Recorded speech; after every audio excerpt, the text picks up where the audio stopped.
Hey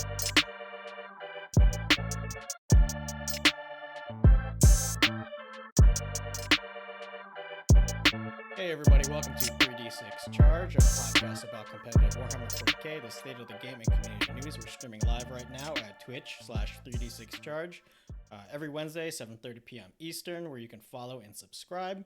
We're also on Spotify, iTunes, anywhere else you want to listen to podcasts on.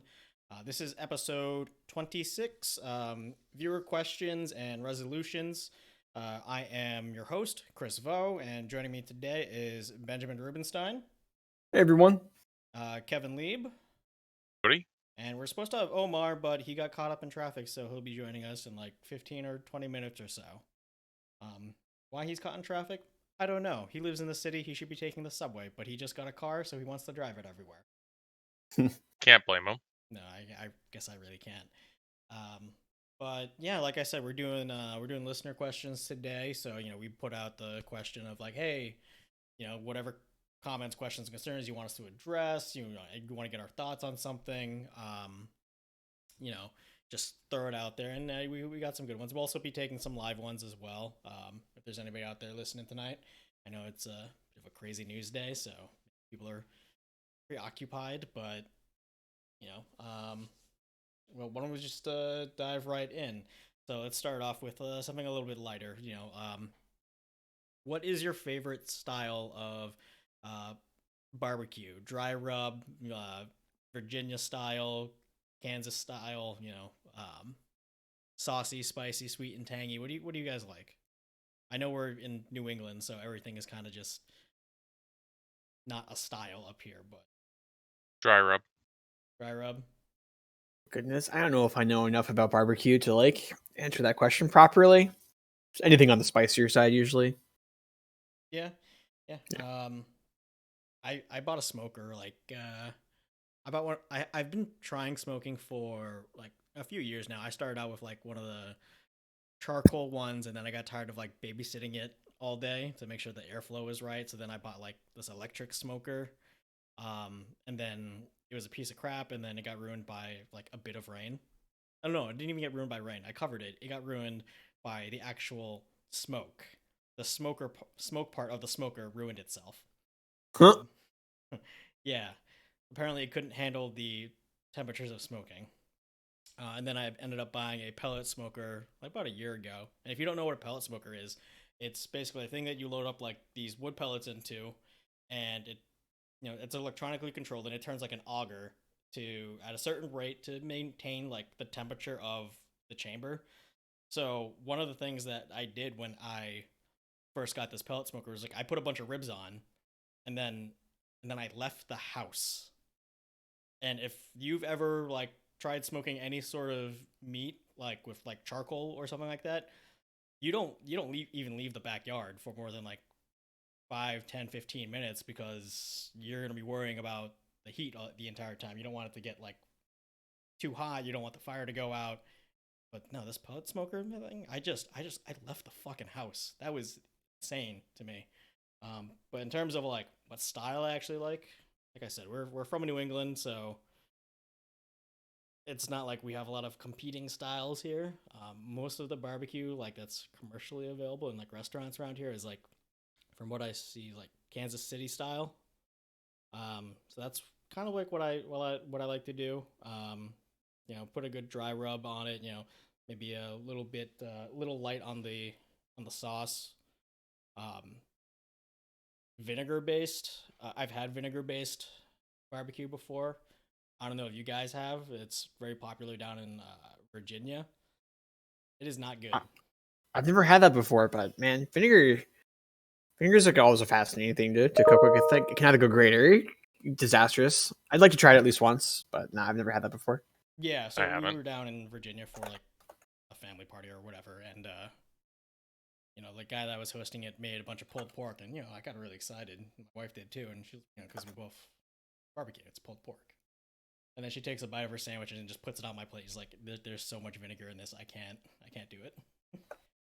So anyway, that's the day we learned that Virginia has a vinegar-based style of barbecue. So, Other questions. I want to wait for Omar to get into talk about Iron Man GT, but so until he gets on it, um, one of our viewers asked, objective markers, can you actually stand on them if using bases with things on them? Obviously not, but I've seen stuff on battle reports that have like those neoprene mats with no actual marker for representation. Um, so yeah, that's an interesting question because GW does sell those objective markers, which are like a 40, 60 mil, 50 mil base with like stuff Stop on on it. it. Yeah. Yeah. But GW also has the push out cardboard, perfectly sized round flat bases. I'm more accustomed to those, and I've never thought about not putting my models on top of them. Yeah, it's not supposed to be a physical object. Like nowhere in the rules does it say an objective marker is a thing that takes up space, or that it has to be a thing that takes up space. So models can definitely walk on across them, be placed completely over them. Um, Otherwise, you start running into like serious issues with things like knights being like movement blocked by objective markers, which is like comical and clearly not supposed to be happening. Um, yeah, you can put your models right on them. If you're playing at like a store and they have like custom objective markers or like specific models, talk to either your TO or to your opponent about like what do you do if you want to put a model exactly where that thing is, and it's like I don't know, like a crash escape pod or something. That's like a popular one I've seen a lot. Um, It's interesting because in 8th edition, yeah, my understanding was objective markers, air quotes, were literally just points on the battlefield as low down as they could be, or like if you're looking down from the sky, they're the point that you see, and they're literally just like a point, and then three at the yeah, top of that point. Now, in 9th edition, they do acknowledge that a marker is a size yeah. Eighth thing. edition was really awkward because they were 0 dimensional and they wanted you to measure from them, and then you'd always get to the goofy argument of like, well, where's the middle? Yeah, because they would always say like from the middle of the objective marker, or just within 3 inches of the objective, which is even less descriptive. Um, but yeah, no, you got a good point where like it's supposed to be like at least in 8th edition, it was supposed to be just like a single just dot like right on the board. If you were playing on a whiteboard and were if you somehow found like a 6x4 whiteboard, you could just take a marker and just put a little dot right where you want the objective marker to be, and that would be uh, perfectly okay because that's what it's technically supposed to be.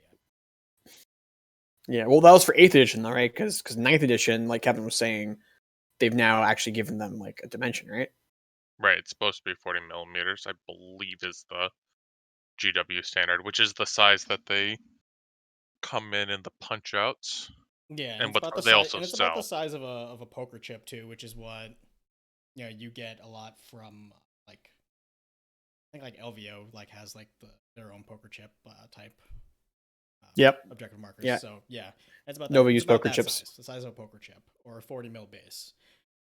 As far as like those neoprene things, um, that's because like people don't want to have to measure 3 inches, from the center of from the edge of an objective. So if you think about it, each objective marker has like that 3 inch like bubble of control. And if you're within 3 inches of it, then you're to be said to be contesting or controlling that objective. Well, what if you just took that 40 millimeter size and then just added 3 inches all around it? Well, now you can just make it easy peasy. If your model is on the neoprene mat, you're on the objective.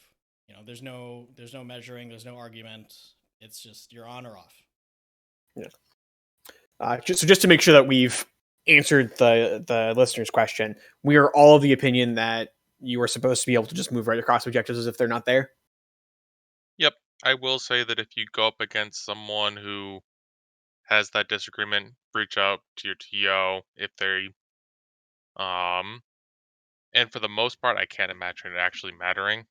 If they're like you can't move through it, it could be more of an issue, but not being able to place directly on top of it, that actually see that does matter because of heroic intervention. So I don't know. Yeah, matters for interventions, matters for like really big models where it's like the difference between be able on top of it is like, man, like it could be like 4 or 5 inches how far your guy can move. But like, yeah, if you're using 3-dimensional like a thing on a base objective markers, just like talk it out with your opponent, and be like, hey, like we're both aware that these aren't real. Like you just if we need to move Or through them, if you you just really need to, put a quarter pick down up in. the objective marker, throw a poker chip down. Yeah, exactly. But like, you make sure your opponent is and you are on the same page there, because like it always sucks when you like get to that point and they're like, wait, no, I thought I did something different. Because like, sure, it's like it's great that like you're probably right and they're probably wrong, but like it all sucks. Like, gotcha, someone like that. Like, Yeah, it does. oh, I thought my knight guy couldn't get charged by your knight because there was like a thing in the way. Well, like, no, the thing wasn't real. Haha. I don't know. So yeah, just make sure everyone's on the same page. But generally speaking, you should be able to just walk right over objectives as the rules are currently written. And if GW wants it to not be that way, they'll put out an FAQ that says that, because as of now, it's definitely you go right through them. Another question. What faction do you guys think right now is, aside from Space Marines, like top tier in the meta? Like Space Marines as a whole, we know is pretty solid. They have a bunch of good units. They're pretty efficient, but like single faction that's very, very good. Yeah, like enough about Space Marines. Like, let's hear about somebody else. Tyranids. No, top real answers, Kevin.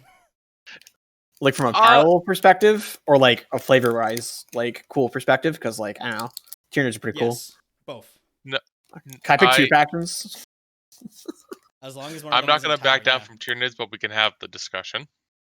You think Tyranids are like power level very good? I think there were some tricks that they never utilized in 8th edition that are now like tier 1 competitive. The stratagem that lets you double move a unit, especially in Kraken where you can double advance it. You have OBSEC units that can move 30 inches as infantry through buildings, so they can just like grab objectives or take objectives away. So you just With think like the introduction of the Forge World stuff, they actually have units that are like stat line comparable. So those two together give them a lot of play. Hiveguard have.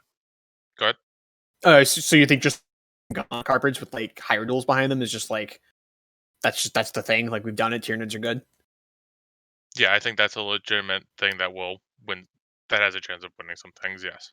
Yeah, we did. You and I did talk about a list. I think we skewed a little bit more towards higher duels, and as we talked about it, we kind of put more gaunts in. Yeah, I could see the list being very good. I don't know if I would feel comfortable saying that this is top tier, but I wouldn't be surprised to see it show up in the top ends of tournaments. Yeah, Chris said, "Don't say Space Marines." Top absolute like S tier. Like, all right, well, my answer was going to be Chaos Demons and Harlequins, because those are 2 non-Space Marine factions that are like actually crushing GTs right now in like very convincing fashion. Fair enough. Yeah, like both of those factions are incredibly powerful. Harlequins just have all of the tricks that you want to be able to beat Space Marines. They have like very weird auras that make them tanky in like bizarre ways, like penalties to your opponent's range, and you can't bring in like it's hard to like bring in guys to shoot against them because you're like -6 inches on the range, and a lot of their big predators are kind of just like out of the meta because everyone's like moving towards Meltaguns, and then you have a bunch of 1 wound models with 4 vulnerable saves. Meltaguns are really sad against those. And you don't even win them on 2s because you're -1 to be 2 wounds, which is like kind of incredible. Yeah, I don't know. Harlequin's just like all the tricks to beat Space Marines, and then Demons are in a similar place where it's you have a bunch of 1 wound models and vulnerable saves. They're absurdly durable. The Nurglings are one of the best, if not the best unit in the game right now with the way they interact with objectives. Just like starting the game with like they're 100, the best troop in the game. Yeah, just like starting the game with like 100 wounds of disgustingly resilient OBSEC on every objective on the table except for the one in your opponent's deployment zone is like, all right, like by turn 2 you'll have gotten me off of the objectives, but like, man, you might have lost the game on points by turn 2. Like, yeah, I don't know. So yeah, I think if I had to pick one, I'd say Chaos Demons, just because that's the army I have and I freaking love them.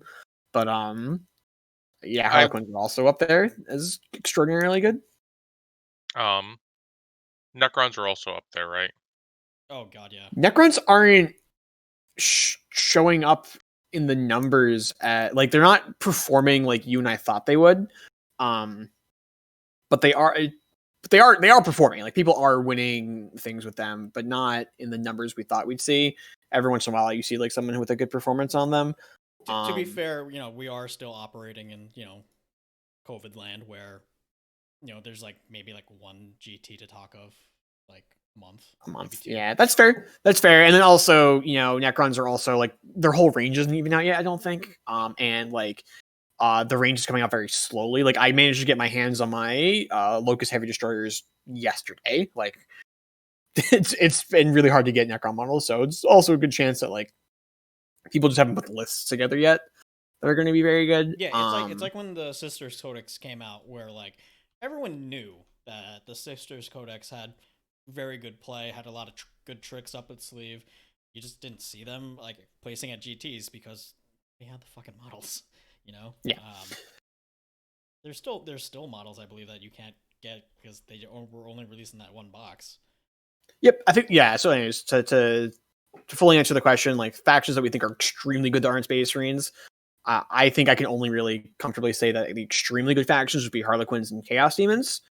But I do think Necrons are very strong. I think Necrons can compete with Space Marines, but like what we're looking at right now is like Harlequins and Chaos Demons are actually just beating Space Marines, which is disgusting because Space Marines are very good. Yeah. I would legitimately not be surprised if we saw some Nid lists. I think one of the reasons why, despite the Forge World book coming out, Nid's not having a chance, it's all Forge World stuff. Yeah, Like, no one you owns can't- Hierodults. Right. Those aren't just gonna pop out of nowhere. Yeah. Some guy like down in Oklahoma is like, it's time to dust off my 5 barbed Hierodults. I'm gonna crush everyone. And then, you know what? He might not be wrong. Maul's really good now, but man, you probably want to run 2 or 3, and I don't know anyone who has more than one. See, this is why I always tell people, like, when they're like, "Oh, I'm gonna sell my models," I'm like, "No, don't. Just put them in a shelf somewhere because they're gonna be good someday."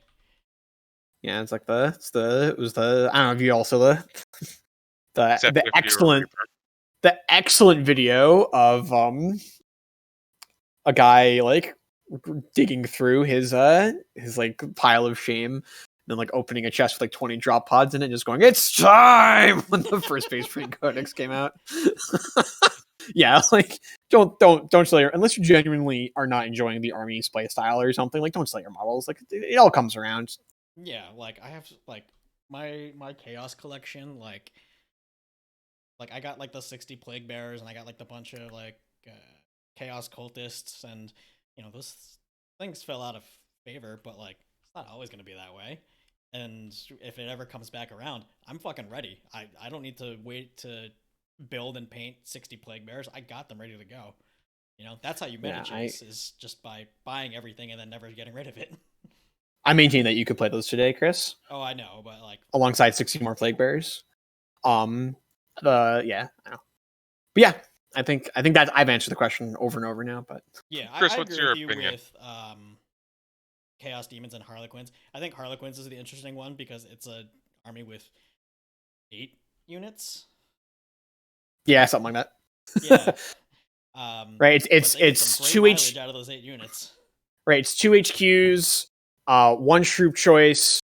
What was it? 2 elite choices. Yeah, 2 elite choices, 1 fast attack, 1 heavy support, 1 transport. Yeah, it's 8. Yeah. And then 1 named character that actually fights for the Imperium and isn't really a Harlequin. Yeah, it's 8. Yeah, it's pretty wild. So I just think it's very cool how much mileage that they're able to get out of just 8 units, and they're all good. They're all really good. Yeah. Like I think we've seen every single Harlequin model show up in like a top 4 of a GT, which is more than can be said. I don't think there's any other faction that can say that. I don't think there's any other faction where it's like, oh yeah, we've just like every single like one of these is like even Space Marines, like, oh, Space Marines have too many models to even do that. Yeah. Units. Like, well, they're really versatile, but like, man, I don't think like Razorbacks or like some of the Land Raider types have like made it to top 4s. Or yeah, there's just like too much. There's like too much stuff. Well, like, yeah, I think like every Harlequin model. Oh, you're so right. I bet you that there's probably one. Oh of every Custode no, no one model. actually would have ever taken a Land Raider. Damn. Oh, you're so right. Yeah, there's no Custode Land Raider in the top 4 anywhere. Yeah. Oh man, you're so right. They're so close. Custodes were probably like the second closest. It's like it had to be someone with a really thin codex. Yeah, I think like Thousand Suns are in the same place where they're so close, and then you realize like, oh no, they have all the like the crappy Space Marine vehicles and Mulith Vortex beasts, so they haven't done it. It's just like all the unique Thousand Suns models that are actually good. Grey Knights might be pretty close actually. Grey Knights may have bought everything. Oh no, they also have Land Raiders in their codex. Just kidding. No, but Grey Knight Land Raiders can teleport. And shoot through walls. Wait, what? Yeah, I mean, we already told the Dreadnought story, but like I said, like that Land Raider matchup was actually my hardest one because like Land Raiders shooting through walls are a real threat, man. It's pretty good. Wait, how does the Land Raider shoot through a wall? Explain this. Give an Astral Aim. You can Astral Aim a Land Raider and shoots through that's walls with so- all of its las cannons and assault cannons. That's Yeah, when I brought my stupid like Iron Hands are broken. Here's 9 Dreadnoughts lol list. My hardest matchup was a Grey Knight player who like looked at my list and was like, "Well, all your things have las cannons that can't shoot through walls, and I have 4 las cannons that can. So I'm going to sit behind these walls until you do something about it." And like the first 2 turns of the game, he was just like, "I shoot at you with 4 las cannons, and then end my turn with nothing in line of sight. Go." It was pretty good. yeah, The list was like pretty strong. That's a pretty strong counterplay. It's like, I see you brought 30 las cannons. Well, what if I don't give you any targets? Yeah. I respect that. Yeah, it was good. That list was sweet. He and I worked on that list for a while. It had a lot of cool tricks in it.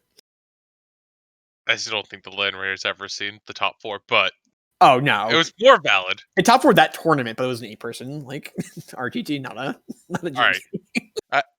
Given we have a light topic, I'm going to also share a story. So, and it's about a Custode Land Raider or 2. Oh yes, let's go. I go to a game night at Battlegrounds,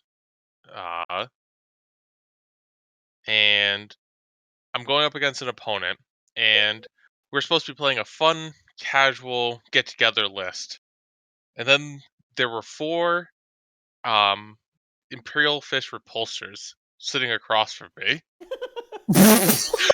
This is like when they were like still stupid. Good, 4? right? 4 It's not real. casual fun. Alright, sure. But I brought 2 Land Raiders, and let me tell you, those 2 Land Raiders got to go first, got to shoot into 1 repulsor. Due to the high variance that, Las cannons. Custodes, yeah, had, they didn't kill it, and then it, at, like, half bracket, shot back into 1 and just, like, bammed it, didn't even have to roll the variance on the dice, just 4 hits, 4 wounds, main cannon Land Raider gone. It's just like, great, my Custode Land Raider in cover, gone. No defensive dice rolled, no nothing. Gone. Nice. Are you having fun yet? Alright, what's our next question, Chris? So this is another like a space question. It's things with Deep Strike. When do you declare that they're in the sky, etc.? When do you declare what's in strategic reserves and transport? Or do you do it during your actual deployment? So you do that before you actually like start putting anything on the board. You declare all your reserves and all your transports before you start deployment, which, funnily enough, Actually, at the means that same you can't time. combat squad dudes,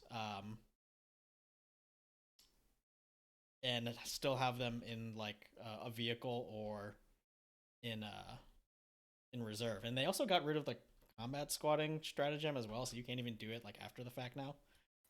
Yeah, it's all at the same time too. So you actually declare everything in Deep Strike and everything in Strategic Reserve at once. And I believe you actually are supposed to note it down, and you and your opponent reveal that information simultaneously.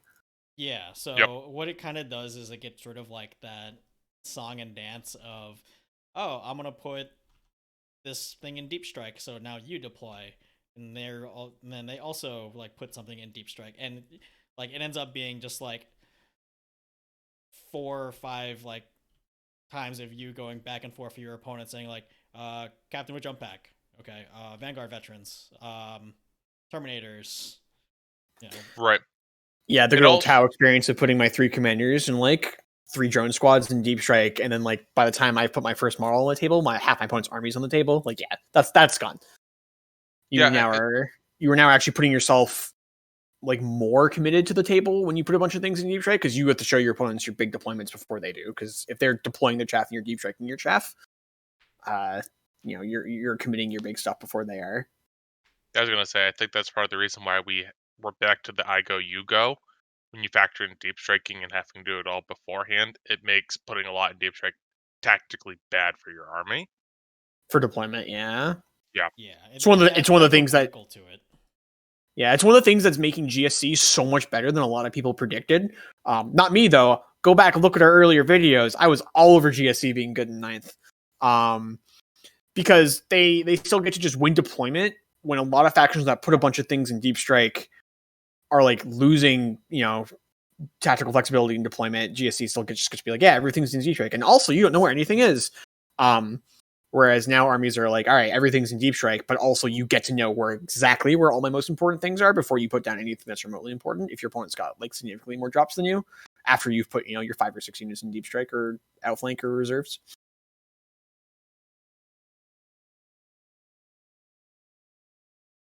Yep.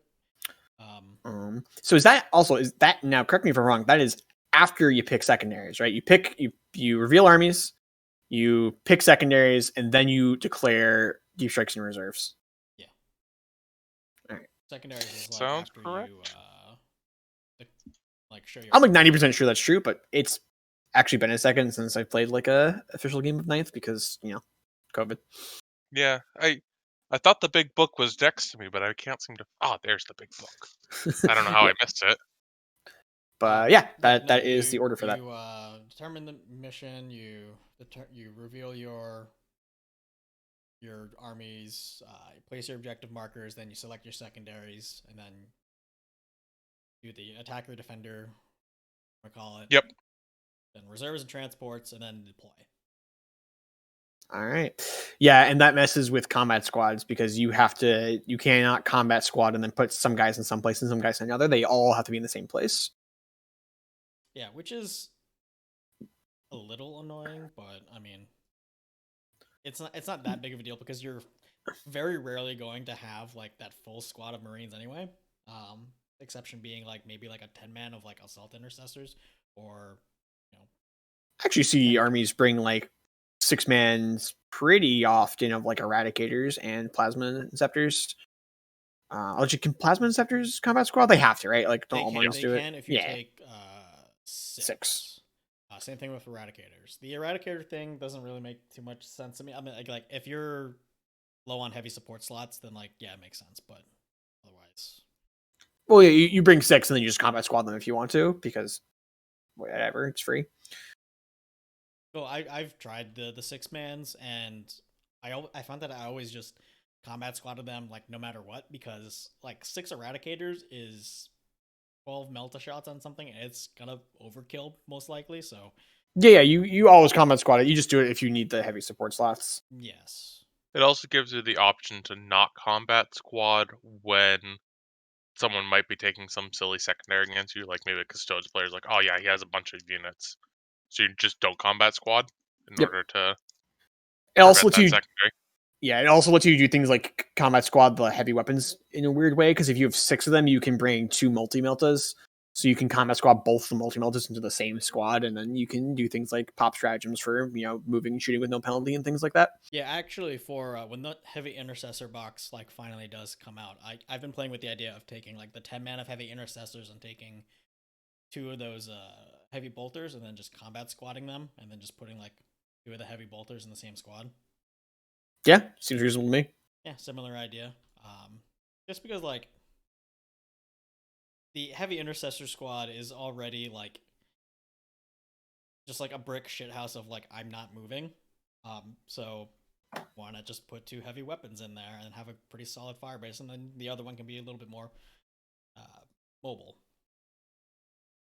or at the very least, it lets you be more efficient with like your stratagems and your bots.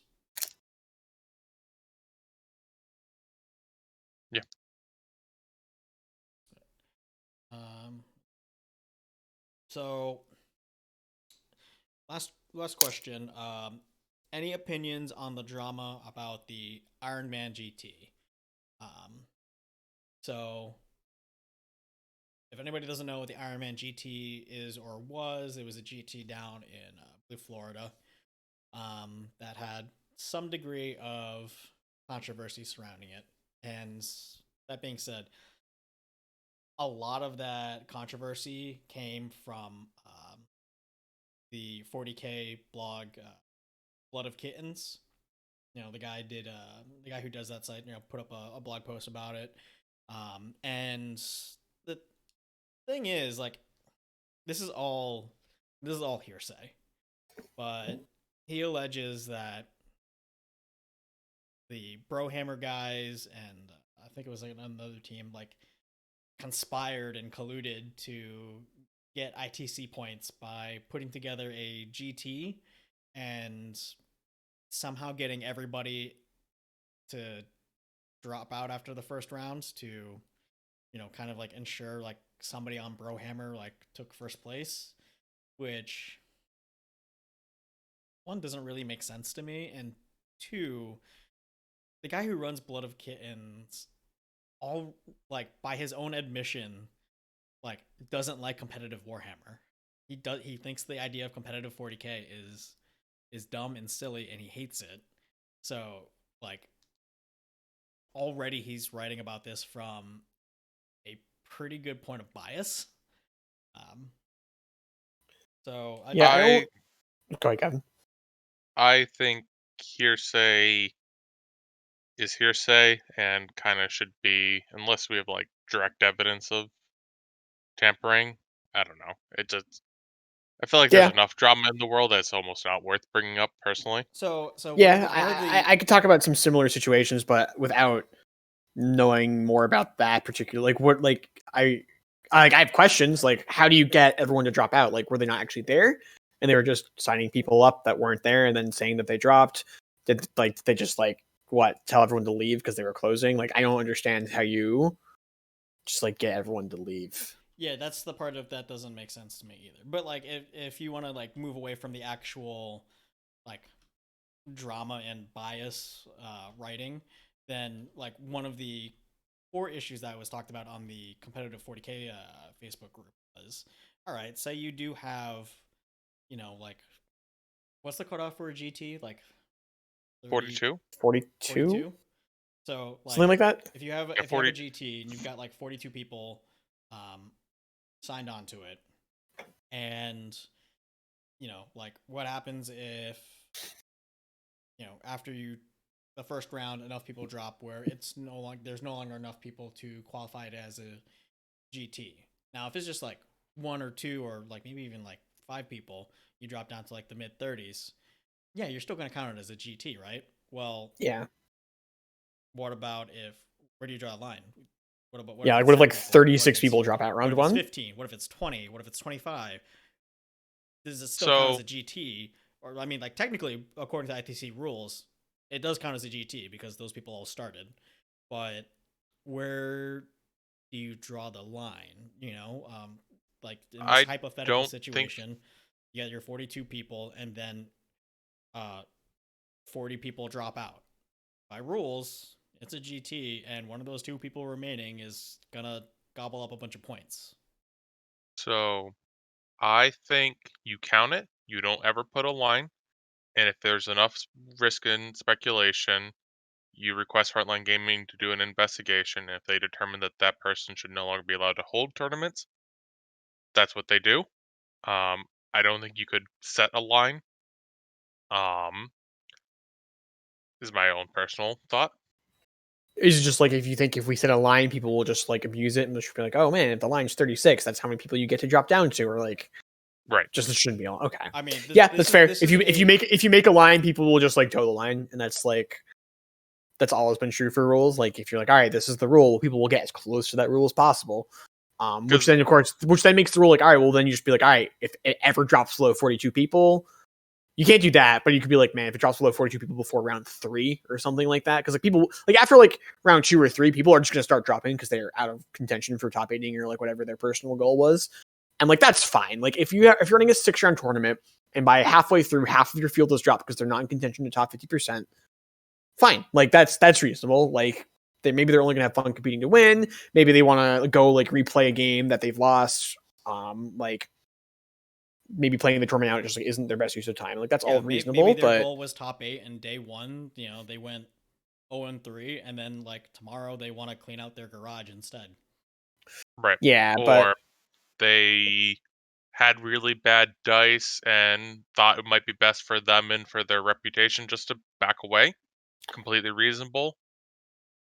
Like, I think drawing a line's a little tough there. I think the thing is, you kind of have to be like, hey, if this tournament's in that much question, I think you have to go to Frontline Gaming being like, hey, this tournament had too much controversy. Can you please not allow these people to host tournaments anymore because they clearly have shown that they'll abuse it, and that's like the best we can hope for. I don't think you can draw a line. Yeah. No, I don't think you can either, because then that just opens the door to people abusing it. Because like, let's face it, this is a game, this is a hobby full of people, like of people trying to abuse rules as written when it's clearly against rules as intended. Like, and on top of that, like I see where you're going with like Frontline Gaming being like investigating it and trying to be like a governing body of the hobby. But if you remember back in like March, April, a lot of people were calling for Reese to, hey, stop issuing out tokens for these tournaments so that they can submit on ITC, because they're doing it in like unsafe ways, or they're in states where there's like a lockdown or whatever. And Reese more than once said like Frontline Gaming is not a governing body. It took a lot of pressure and arm twisting on him to finally disseminate down to the ITC regional reps to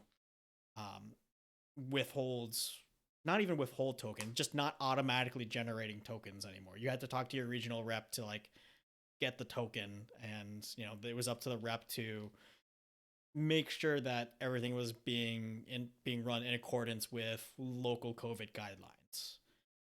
But that was it took like I think damn near a month for that to happen. Well, this is a really good transition to a point I want to talk about, but actually I'll let Kevin go first because I keep interrupting him. So I will say, with that, it's hard because I remember listening to those the signals from the Frontline podcast as those were coming out, and his argument was like there are some places at that time that were like within their health guidelines allowed to hold it up. They weren't breaking any health guideline rules at that time frame. It's really hard to say like your place is safe, but you can't hold a tournament.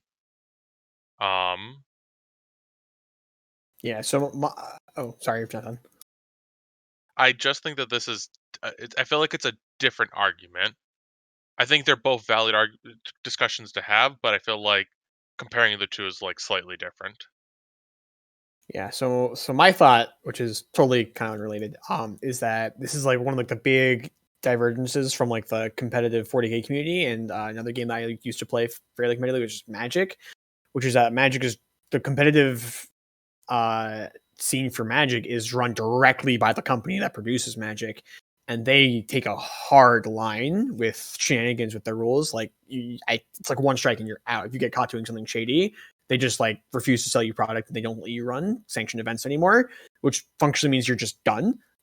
Which means that people are really careful that they don't break street dates or products, that they don't run events illegally or anything like that, because like, man, if you get someone reports you and Wizards like decides that or like investigates and they figure out that like the report is true, like you're just done. The reason that this comes to mind is because that was a similar issue was fairly prevalent in RI, where people were running events and they'd enter a bunch of people who weren't actually there into the event and then just let someone win and sweep up a bunch of points that were not like actually theirs to win, because like if you write down like, oh yeah, this person won a 30-person tournament every week, But like, 8 people were showing up. They just entered a bunch of people, made them play each other, and then they just like dropped them out or whatever.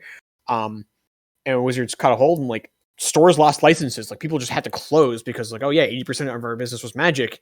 And then we weren't allowed to sell that anymore, so we were dead. And in some ways, that's great. That like, man, like the penalty for willful shenanigans is just your business goes under, or your whatever your hosting privileges are revoked, and it's really hard, I think, for FLG to run everything because first of all, they don't have control over products. So, like even if you revoked their ability to run ITC events, like they could still just run like normal tournaments, and they could still sell Warhammer product, and like they wouldn't just be like yeah, not being able to run ITC events is real. That's a serious consequence. But it's not as big. It's not you and I have gone to places because they were ITC events. Yeah, I've gone absolutely. I've definitely driven further for ITC events than I drive for non-ITC events. But like, I don't know if like there was a store like, I don't know, there's a store like not too far over the border from me, and like if they were running an event because they're 20 minutes away, I'd go. Yeah, I mean, not now, but like they're just running like a cheeky like narrative event. No, it's Warhammer. Yeah, like whatever, it's fun. I'll go. Would I drive down to like the Portal, which is like an hour and a half away? No, but I go there all the time for ITC events because it's ITC. So like, yeah, you're not losing nothing, but the penalty they can to levy against people is significantly less. And then I think they also might be concerned about their relationship with GW. I like because those two companies now are like, because they are a GW distributor, and so like GW could cut them off. I don't think they ever will, but like I do think that they're very, very conscious about like their image as like, are they just someone who's letting this happen? Like, are they just allowing the ITCs to exist? Or are they like enforcing like rules beyond the rules of like, this is how you compete in Warhammer? Because that would have been right if Reese was denying tokens due to unsafe COVID conditions, in his opinion, not actually in like the state's opinion. Then he's now enforcing rules that are like beyond the scope of his job, and that that's an image, that's like that's a choice, and whether or not that's the correct choice is kind of up to different people. A lot of people thought it would have been the correct choice, but yeah, I don't know. It going back to just like cheating in Warhammer in general, or not, it's not cheating, but fixing tournaments, which it's a form of cheating, but it's not like usually what we think of as cheating, right? Usually we think of cheating as like, oh, loaded dice, misrepresenting rules, etc., etc. This is a different way of accumulating points disreputably, or I don't know, like dishonestly. I don't know if there's a great system in place right now to stop that, and I don't know like what you can do to make a great system. I've been rambling now for a while. What do you guys think about like, what do you think the future of like fraud proofing 40K tournament results looks like? It's tough because the closest thing we have to a governing body is an organization that doesn't want to be a governing body. And on top of that, there's no real sanctions that they can have that are going to have such a market effect as like what Wizards can do to disreputable, stores and organizations do with Magic. And on top of that, Frontline Gaming doesn't make any money like directly from ITC. Yeah, sure, like the the whole Frontline Gaming podcast network and ITC, it all drives more sales of product for FLG stuff and like their mats, but they don't make any money directly on ITC. I think they might actually like lose money on ITC, but yeah, they had to start a Patreon because it was costing the business too much money. Yeah, they've confirmed they lose money on it. They now they fund it through Patreon. Yeah, so it's tough. How do you govern something when the closest thing to a governing body doesn't want to, and the company that produces the product doesn't really have an interest in it as well? I mean, like they brought on Mike Brandt to be like their tournament competitive scene like advisor, but I don't think GW is going to be creating like official leagues or tournaments anytime soon. Which, side note, I always think it's hilarious when people say like, "Oh, you gotta have all GW plastic so that you can play in GW tournaments." There hasn't been a GW tournament in the United States for well over a decade. That's actually not true. I remember there was a GW tournament like 2 years ago that had the weird comp score rules that got people really upset, but that was in the United States. There hasn't It been wasn't a big. there It was hasn't a been a sort. GW tournament in the last decade that people took seriously in the competitive scene. Let's put it that way. Fair That's enough. fair. Um, I mean, So- anywhere really, because they use the same goofy rules no matter where they hold their events. But that's So a the separate story. one thing I want to bring up, I remember about a year ago now, there was a Signals of Frontline podcast where Reese was talking about like the people pretending to be in tournament or like fake people being added to tournaments and then immediately dropped. And those people did lose their ability to make tokens. This has actually happened with Frontline Gaming. Oh, I remember that. You're right. So that's why I'm like, if we actually expect it to be that way, that's why you should go that direction. Yeah, I mean, because at the end of the day, if you advertise something as being ITC, that is by extension your store, your organization is acting as a representative of Frontline Gaming. And even as much as Reese wants to not be a governing body, it's still a brand, and that's reflective of his brand. So Right. there is a vested interest in trying to maintain that quality.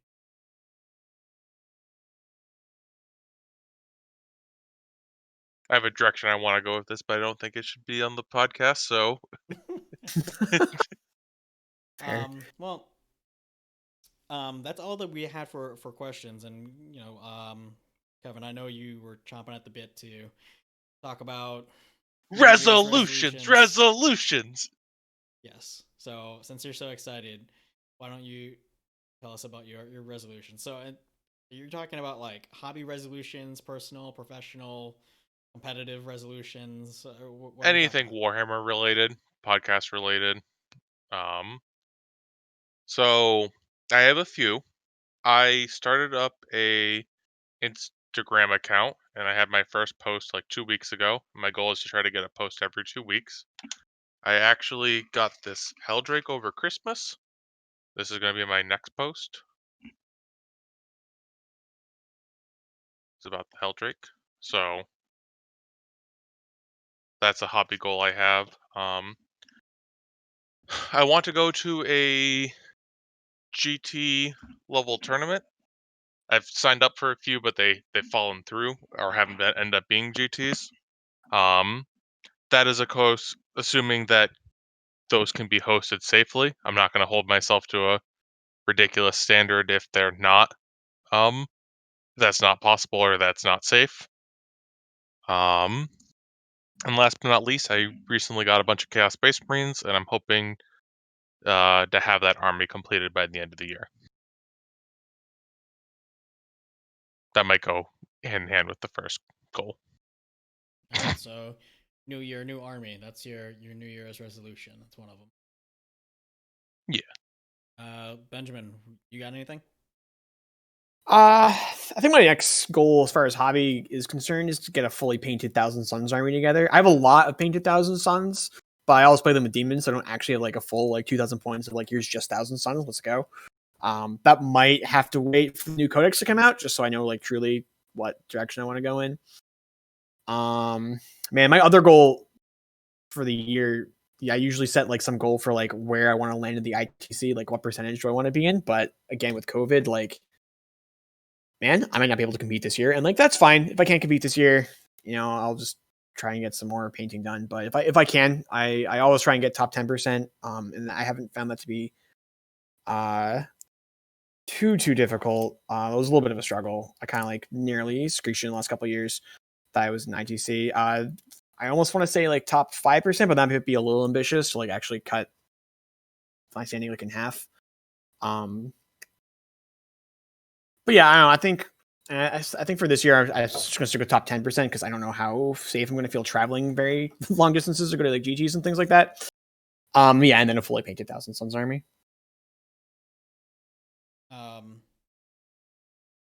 For me, I don't really have like a painting goal. I have a hobby streak goal. So November 1st, I started like the whole hobby streak thing where you keep it going, where even if it's just like painting one line on a model, just go do it and try to keep it up for many days in a row as you can. I'm on day what day?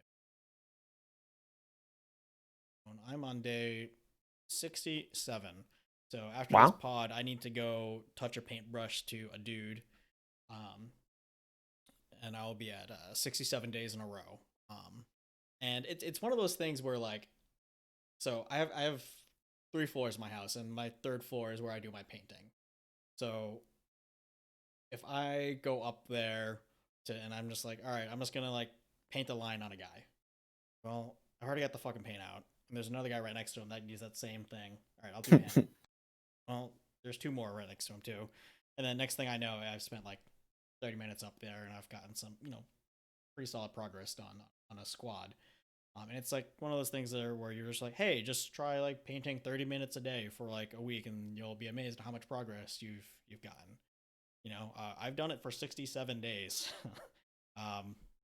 I started with like, I think like 5 intercessors painted, and now I have like all but a handful of my White Scars army painted now, which is nuts to me.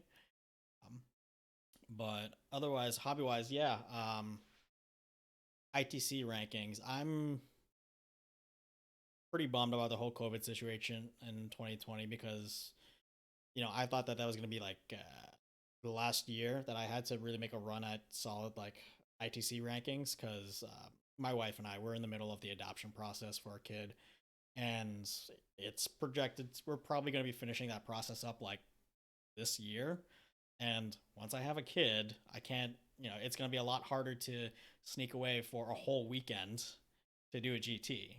I can probably like do it like, once a quarter or like, every like 5 months maybe.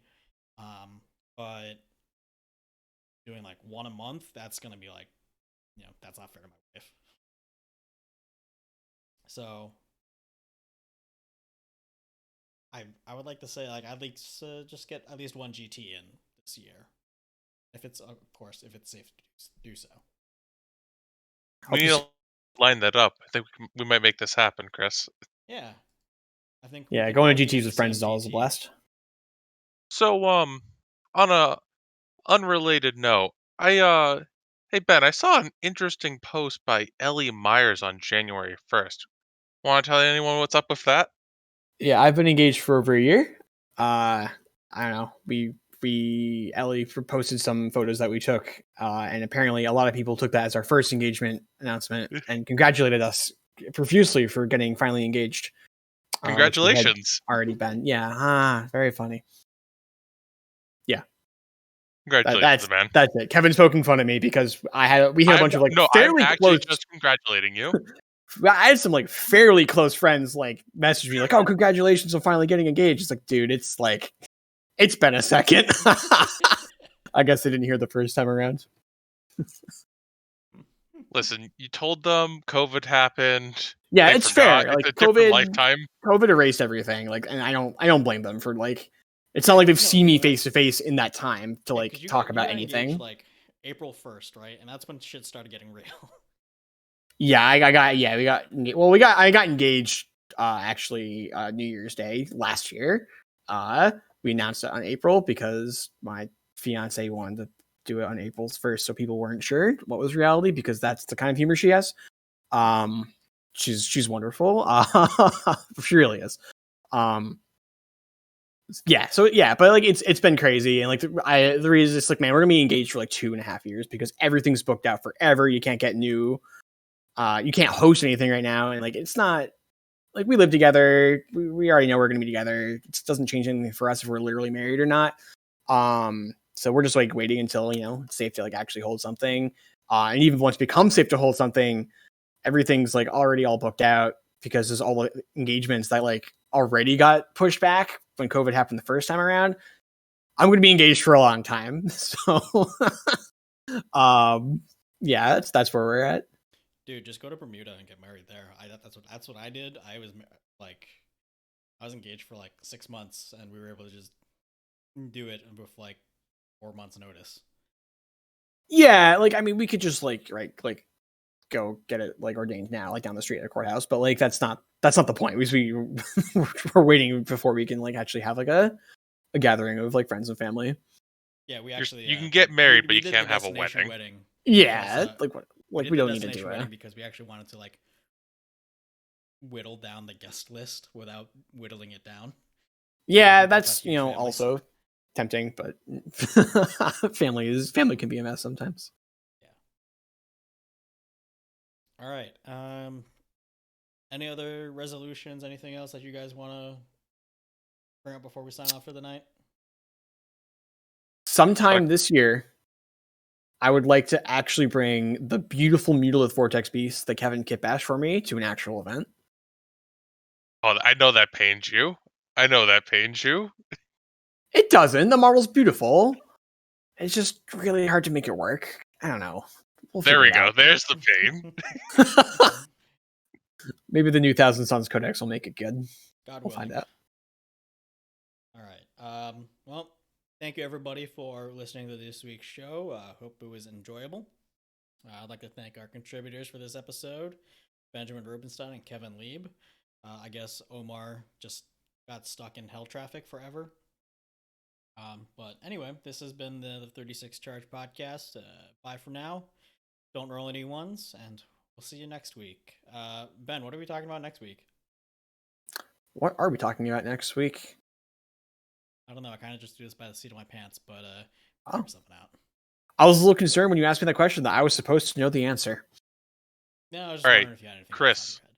Do you have time this weekend to teach me Tabletop Titans, Tabletop Simulator, and we can get a game in? Yes, I can teach you Tabletop Sim. All right. We will have a battle report for next weekend. Next week. That sounds fun. I'll show you what's up with the Tyranids. Oh, I'm so ready for this. Okay, All right. Yeah, I am on board for this. Yeah, okay. So Chris, Tyranids actually have like some pretty good shooting in some of the higher duels, so like don't pull all your plasma guys like in the middle of the field. Like they'll die. All right. I will remember to not just leave my ass hanging out in the wind against a bunch of damage to shooting. All right. So I already said the outro, so I'm just gonna end it here. All right. Thanks everybody for listening.